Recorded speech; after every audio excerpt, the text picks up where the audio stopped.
শিবির সন্দেহে এক শিক্ষার্থীকে শারীরিক এবং মানসিক নির্যাতন করেছিলেন 10-12 জন ছাত্রলীগ কর্মী। 2022 সালের এই ঘটনার অভিযোগে 10 শিক্ষার্থী আজীবনের জন্য বহিষ্কৃত হয়েছেন। ঘটনাটি খুলনা প্রকৌশল বিশ্ববিদ্যালয়ের। এই ঘটনায় বিভিন্ন মেয়াদে সাজা পেয়েছে আরো 3 শিক্ষার্থী। ওই শিক্ষার্থীরা সবাই নিষিদ্ধ ঘোষিত সংগঠন ছাত্রলীগের নেতাকর্মী ছিলেন বলে ক্যাম্পাস সূত্রে জানা গেছে। 27 জানুয়ারি ছাত্র শৃঙ্খলা কমিটির এক সভায় তাদের এই শাস্তির সিদ্ধান্ত নেওয়া হয়।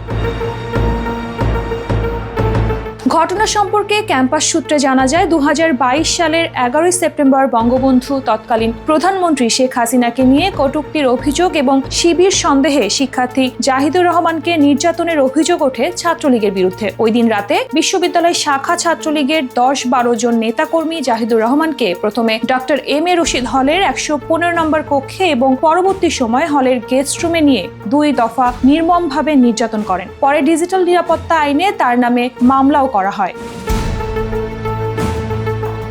ছাত্রলীগ কর্মীদের বহিষ্কারের সিদ্ধান্তটি বিশ্ববিদ্যালয়ের ছাত্র শৃঙ্খলা কমিটির সভায় নেওয়া হয়। গত 27 জানুয়ারি ছাত্র শৃঙ্খলা কমিটির ওই সভায় সভাপতিত্ব করেন উপাচার্য অধ্যাপক মোহাম্মদ মাসুদ। সভায় ছাত্র শৃঙ্খলা কমিটির 11 জন সদস্য উপস্থিত ছিলেন। তবে বিষয়টি 3 ফেব্রুয়ারি জানাজানি হয়। এদিকে জাহিদুর রহমান সহ অন্য ছাত্র শিক্ষক নির্যাতনে জড়িত ছাত্রলীগের নেতাকর্মীদের স্থায়ীভাবে ছাত্রত্ব বাতিল সহ 5 দফা দাবিতে গত বছরের আগস্টে বিশ্ববিদ্যালয়ের সাধারণ শিক্ষার্থীদের ব্যানারে মানববন্ধনের আয়োজন করা হয়। সেখানে জাহিদুর রহমান তার উপর হওয়া নির্যাতনের ঘটনা তুলে ধরেন। জাহিদুর রহমান বর্তমানে বৈষম্য বিরোধী ছাত্র আন্দোলনের বিশ্ববিদ্যালয় শাখার সদস্য সচিব।